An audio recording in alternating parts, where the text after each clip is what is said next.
एक बार की बात है। एक बाप और बेटा अपने गधे के साथ अपने गांव की तरफ जा रहे थे। बाप ने अपने बेटे को गधे पर बिठा रखा था और खुद गधे के साथ पैदल चल रहा था। थोड़ी देर के बाद जब वह दोनों किसी गांव से गुजर रहे थे तो कुछ लोगों ने उन्हें देखा और उन्हें देखकर कहा कि कैसा बेटा है जो खुद गधे के ऊपर बैठा हुआ है और अपने बुजुर्ग बाप को पैदल चला रहा है। लोगों की यह बात सुनने के बाद बेटा गधे से नीचे उतर गया और उसने अपने बाप को गधे के ऊपर बिठा दिया और फिर से दोनों अपने गांव की तरफ चलने लगे।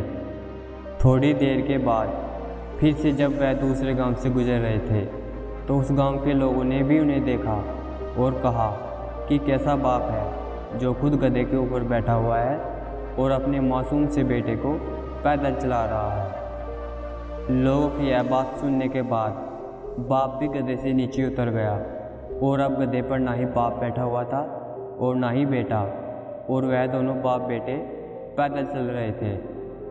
अब वह दोनों भी चलते चलते जंगल के रास्ते में पहुंच जाते हैं। उसी रास्ते से कुछ और लोग भी गुजर रहे थे। जब उन लोगों ने इन दोनों बाप बेटे को देखा और उन लोगों ने देखा कि उनके पास एक गधा भी है और फिर भी यह दोनों पैदल चल रहे हैं, तो उन लोगों ने इन्हें देखकर कहा कि कैसे बेवकूफ़ लोग हैं, इनके पास गधा होने के बाद भी यह दोनों पैदल चल रहे हैं। अब लोगों की यह बात सुनने के बाद वह दोनों बाप और बेटा उस गधे के ऊपर बैठ गए और अपने गांव की तरफ चलने लगे।